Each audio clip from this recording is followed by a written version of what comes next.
Record. Okay. Hi, Ramona. I just wanted to go ahead and see how things are going since our last meeting. I know things are quite upsetting from last time. We talked about, your mom not wanting to be part of services. Again, how's that been for you? How have you been dealing with that?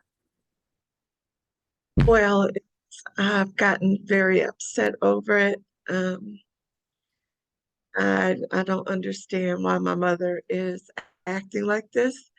It makes me feel like I'm, not worth anything, that she's not willing to come and join in services.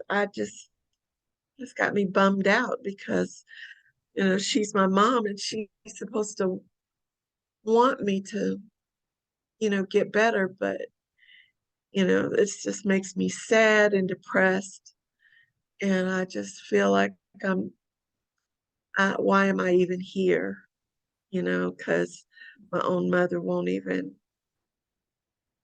Yeah, I hear come you. to services.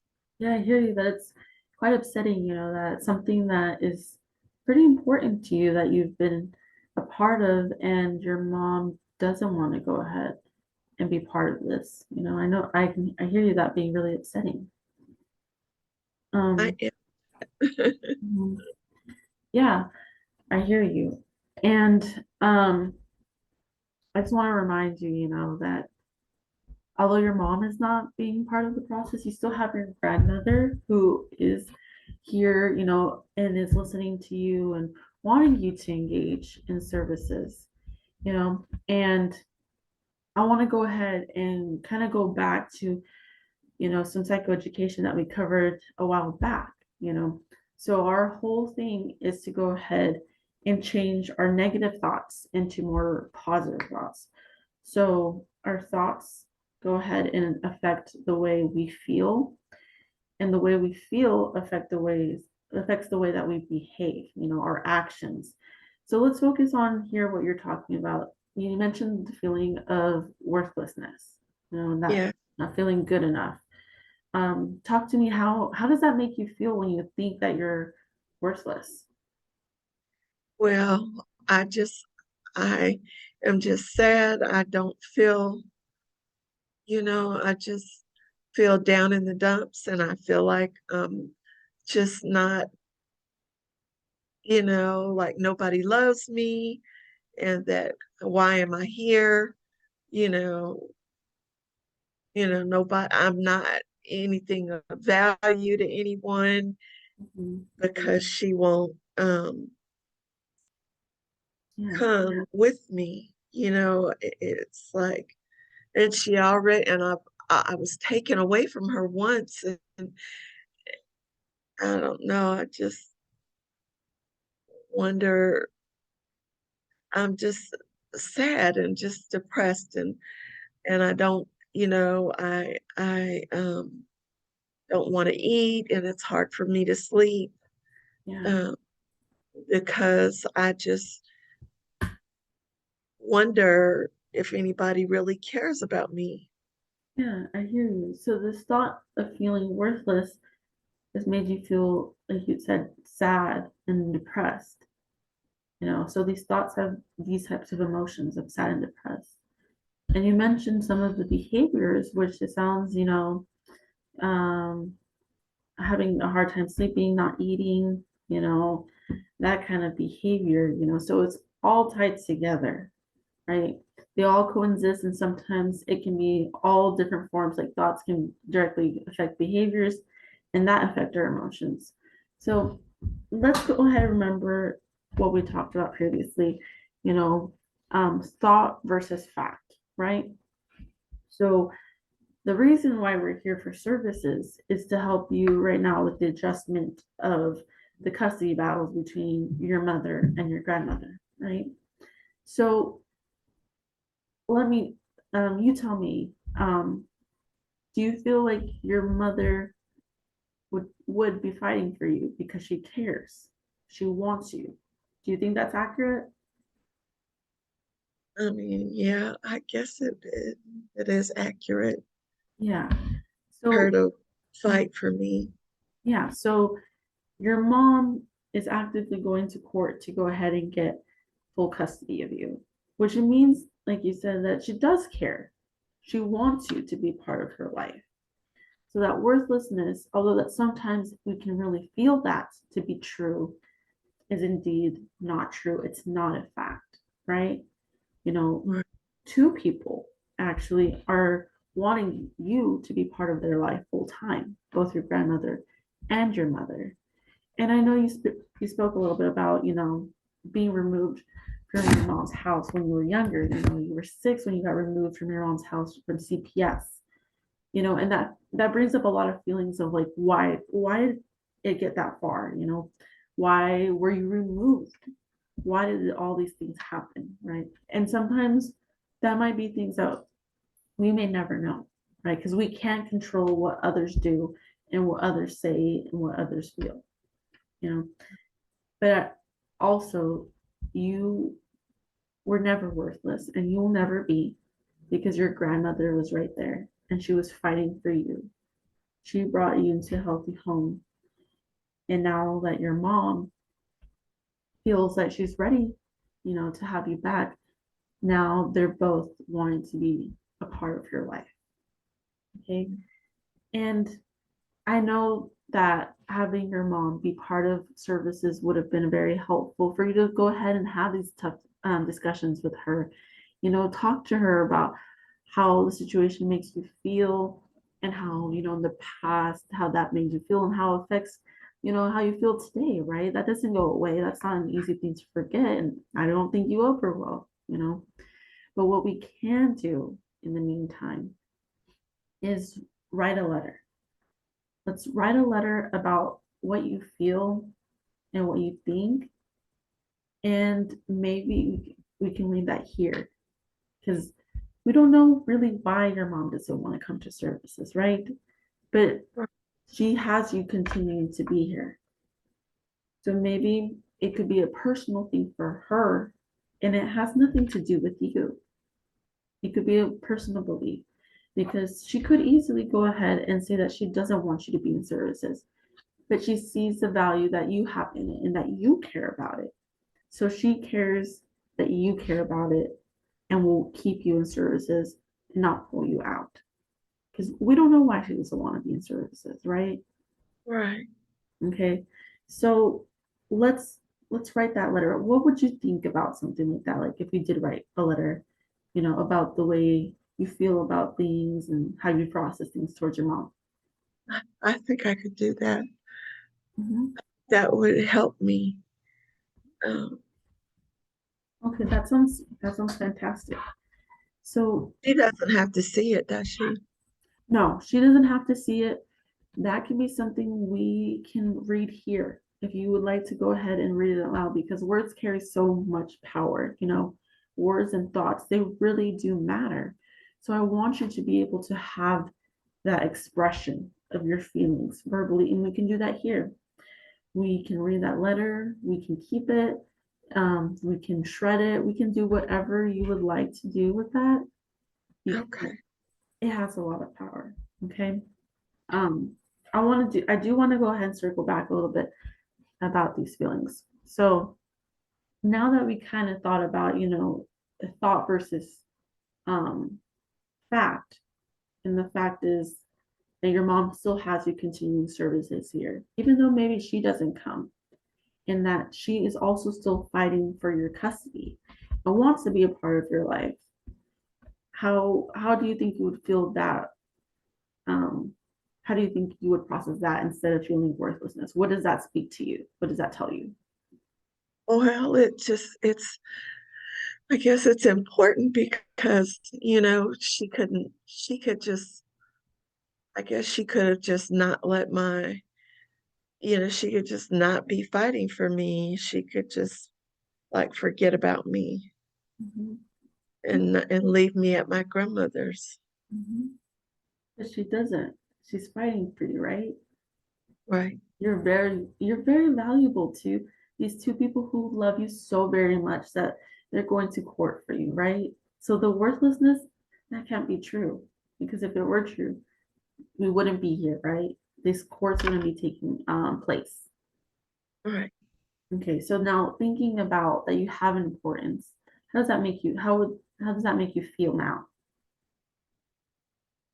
It makes me feel a little better, to know, that they both want me, I don't know for what reasons, but Mhm. I mean, I think that's a good thing that they want, you know. Yeah, yeah, it's because they both care, right? They see you so very valuable. They love you, they care about you, they want the very best for you, and they're willing to do whatever it takes. Your grandmother is here, she's participating in services, your mom is allowing services to take place, she sees the value of it for you and how it's been helping you here for the last couple of weeks.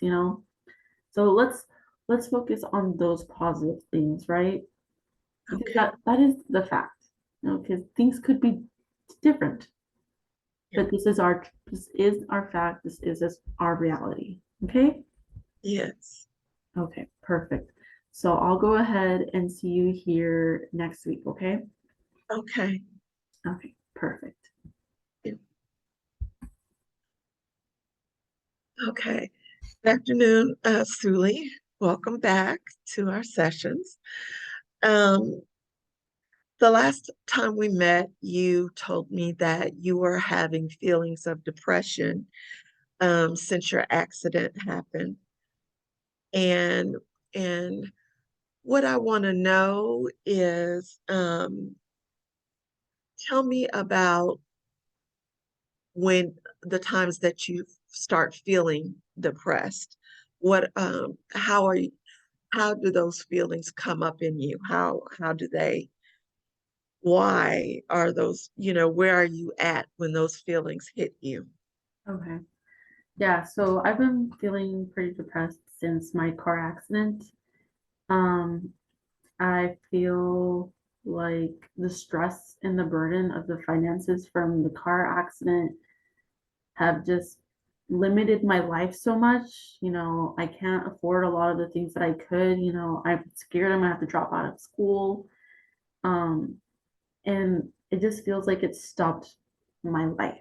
I can't drive anymore. I'm just too scared. I get really like panicky and scared. I get start sweating a lot whenever like I'm in the car, and I can feel like my heart racing, like, and just like feeling of dread, and I can't. And because of that, it's it's hard to get to work because I have to rely on others to drive me, and I know that's not an actual solution to my problem. And so then I feel like a burden to others, that now I have to rely on everybody else because I can't get in the car. I can't drive. Well, it sounds like you're really overwhelmed with a lot of negative feelings. Um, I am sure it is stressful not being able to, feel like you can't drive anymore, um, for you to feel like excuse me, like you feel like you are somebody's burden. Um, so physically, do you feel things when like when the thought of you getting ready to drive, how do you feel? I Do you physically feel things, or yeah, and if so, what are those feelings? I feel nauseous. Like every Okay. time I think that like I have to drive somewhere, and I try, the nausea just is overwhelming, and I feel like I'm just gonna be sick to my stomach. Like I can't I can't relax, and it just makes me so nervous that I'm gonna throw up. And so I give in, and I can't do it.